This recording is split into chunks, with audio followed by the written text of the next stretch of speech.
FA-18 Super Hornet assigned to the Norfolk-based USS Harry S. Truman has been lost to the Red Sea. Over the years, technological progress, especially in the field of warfare, has cemented the United States' position as one of the most formidable nations globally. Its military strength is undeniable, yet it raises eyebrows when groups dare to challenge this superpower.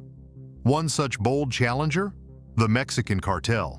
Recently, they made an audacious move against one of America's most prized military assets, an aircraft carrier. But how did that play out? And was there a deeper motive behind the strike? Stick around as we explore how the cartel came to regret their brazen attack on a U.S. aircraft carrier. The United States has long been regarded as a master of modern warfare, excelling in air, land, and sea combat. On the other hand, the Mexican cartel has carved out a reputation as one of the world's most ruthless criminal organizations, infamous for brutal killings and lawlessness that defies belief, earning them global notoriety.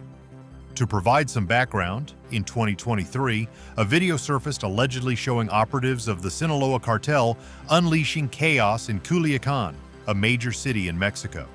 Reports indicated that they were equipped with heavy weaponry, resembling a rogue paramilitary unit rather than a criminal gang. This violent eruption was triggered by the capture of Ovidio Guzman Lopez, the son of jailed drug lord Joaquin El Chapo Guzman. Ovidio is suspected of being a significant player in the cartel's leadership. But why does this matter to the United States? The cartel's increasing influence has allowed it to dominate much of the U.S.-Mexico border, where they manufacture potent narcotics using chemicals reportedly sourced from parts of Asia, particularly China. These makeshift labs in Mexico produce large quantities of fentanyl, a synthetic opioid. With a vast and vulnerable market just across the border, the cartel found eager buyers in the U.S. already entrenched in the region. Their presence has been fortified by heavily armed guards patrolling their smuggling routes. Despite the Biden administration's public stance on fighting substance abuse, efforts have often hit a wall. The cartel's grip on the border has complicated U.S. initiatives, and synthetic drugs like fentanyl have only escalated the country's overdose crisis, surpassing even the infamous drug wars of the early 2000s when Miami was flooded with Colombian cocaine. In response to the escalating crisis, President Joe Biden took an overnight flight to the southern border to assess the situation firsthand. What he saw left him shocked, and he publicly expressed a strong desire to protect the nation from further cartel infiltration. Most adversaries might retreat or reconsider after such a gesture from the President of the United States, but the cartels didn't flinch. After Biden's visit and the capture of Ovidio, cartel forces launched an all-out assault on parts of Mexico, engaging in armed conflict with both the military and Navy, amounting to what many would describe as domestic terrorism. Video footage from the encounter showed cartel gunmen firing big-caliber Barrett rifles and other weapons at unidentified aerial targets. In retaliation, Mexico's naval forces brought out FN Herstal gun pods, each armed with a powerful M3P machine gun mounted on their T-6C+ aircraft. This confrontation was reportedly ignited by news that Ovidio was being relocated to a maximum security prison in Mexico City, about 650 miles from Culiacan. The cartel hoped to intercept and rescue him before he arrived at the facility. Armed with heavy weapons and retrofitted armored vehicles, cartel operatives set up roadblocks along major highways in Sinaloa, trying to stage a repeat of a 2019 jailbreak attempt that had previously succeeded. This time, however, their efforts failed. Ovidio was transferred to Altiplano Prison in early January 2023.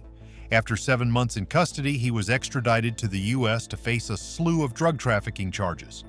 This high-profile extradition bruised the cartel's ego, and their fury was soon directed at the United States. Rumors of a retaliatory operation started to circulate, whispers of a possible attack on American military assets. Some even claimed that this would involve targeting U.S. aircraft carriers, an astonishing and seemingly suicidal objective given America's military dominance. At first, many dismissed the rumors. After all, the idea that drug traffickers would dare to challenge the U.S. Navy seemed far-fetched. But intelligence operatives on the ground and analysts tracking darknet chatter began to take the threat more seriously. According to reports, several cartels, including the Sinaloa faction, were allegedly coordinating a joint assault on the United States, fueled by outrage over Ovidio's extradition and the crackdown on their operations. Among their targets, the very symbol of American naval power, the aircraft carrier. Aircraft carriers are more than just large warships. They serve as mobile air bases, capable of deploying fighter jets, launching missiles, and running complex surveillance missions. These vessels are among the most strategic and powerful tools in the U.S. military's arsenal. So for a criminal organization to attempt to strike, one was seen as nothing short of madness. Yet for the cartels, it wasn't about logic. It was about vengeance and wounded pride. This radical move pushed the U.S. Navy into a heightened state of readiness, anticipating an attack that could come from anywhere, at any time. But what makes these carriers such high-value assets? Historically, necessity has been the mother of military innovation, and for the U.S. Navy, that necessity has always been war, whether sparked by broken diplomacy or the need to defend sovereign territories. The aircraft carrier has its roots in early 20th century strategy. One of the first notable examples was the USS Enterprise CV-6, which came into service as America prepared for the shifting dynamics of naval warfare. As World War I revealed the weaknesses of traditional battleships without air cover, the concept of aircraft carriers gained traction. By the 1930s, the U.S. introduced the Enterprise CV-6, nicknamed the Big E. It was the seventh ship to bear the name and part of the Yorktown-class carriers. During World War II, particularly in the infamous Pearl Harbor attack, the importance of carriers became crystal clear. Although the Enterprise wasn't docked at Pearl Harbor during the Japanese strike due to weather delays, it was the first to launch a counterstrike, sending out aircraft to confront the enemy. This marked a turning point in naval strategy, establishing aircraft carriers as indispensable to U.S. military operations. Since then, these vessels have undergone massive upgrades. Today's models are built to support next-gen fighter jets and serve as crucial links between the U.S. Navy and Air Force. Take the USS Harry S. Truman, for instance. This nuclear-powered supercarrier, part of the elite Nimitz class, serves as a linchpin in what's known as a carrier strike group. Named after America's 33rd president, she's based in Norfolk, Virginia. Commissioned in 1998 and built by Newport News Shipbuilding, the Truman is a behemoth of maritime warfare, capable of projecting power anywhere in the world with unmatched precision. As soon as the aircraft carrier was operational, the United States deployed it under NATO command, integrating it into missions like Operation Joint Endeavor and Operation Deny Flight. Initiatives that began on April 12, 1993, to enforce a United Nations no-fly zone over Bosnia and Herzegovina.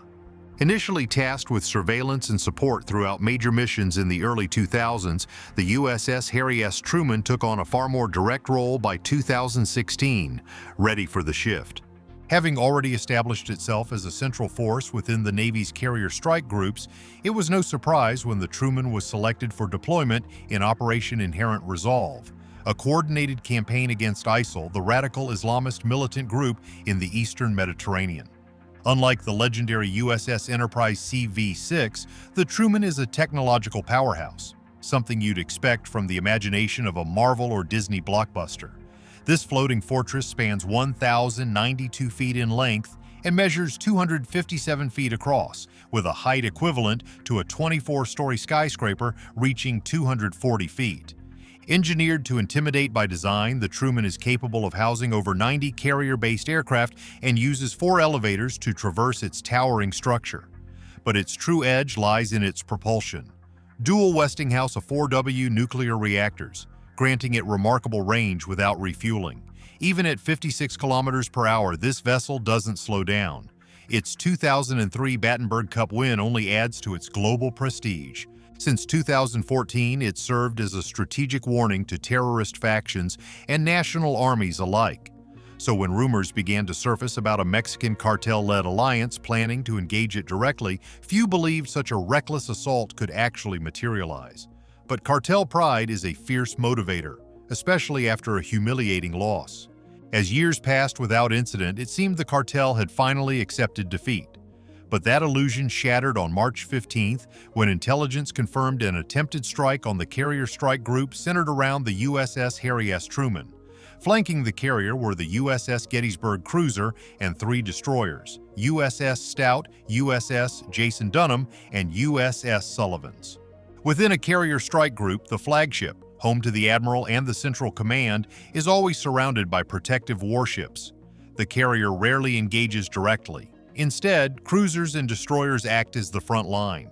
Think of it like chess. The aircraft carrier is the queen, powerful, vital, and fiercely protected. The cruisers and destroyers are your rooks and knights, versatile and always ready to defend the board. Cruisers are second only to carriers in size within a strike group. Their primary missions? Search and destroy operations, escorting fleets across hostile waters, and executing sea denial, a classic strategy to block enemies from accessing a strategic body of water without necessarily controlling it yourself. So, when interference was detected through spyware and surveillance, both the carrier and its cruiser immediately transitioned to battle mode, activating their destroyers. While destroyers are smaller than their carrier or cruiser counterparts, they bring an arsenal powerful enough to decimate enemy forces on land, sea, or air. Each flagship may only have one cruiser, but it can deploy several destroyers, its mobile guardians. These destroyers come equipped with Aegis combat systems, a sophisticated radar network that scans vast ranges and identifies every object in its airspace or waters, allowing rapid threat assessment and response planning. Beyond their detection systems, destroyers wield a terrifying payload. Among their arsenal, standard warship missiles for various targets and the infamous Tomahawk cruise missiles, long-range, high-damage weapons that can obliterate both land and air threats. But even the Tomahawk isn't their crowning weapon. Each destroyer features two advanced gun systems, AGS, that fire long-range land attack projectiles. These projectiles travel up to 63 nautical miles, tripling the range of traditional naval surface weapons. Their real strength lies in versatility. Destroyers specialize in air defense, surface warfare, submarine tracking, and high-impact strike missions. Despite being surrounded by these fearsome warships, any one of which could dismantle their forces, the Cartel alliance didn't immediately back down. Their determination to strike remained. But after being detected, one of the U.S. warships launched a missile directly at a Cartel defense position, wiping it out instantly. This overwhelming show of force sparked a hasty retreat from the Cartel militia. Though whispers of revenge echoed behind them, the devastation they witnessed served as a stark reminder of the U.S. Navy's dominance. Will the Cartel regroup and attempt another showdown? Only time will tell. Thanks for watching. Before you go, don't forget to click on the video suggestion on your screen for more gripping military stories. See you there!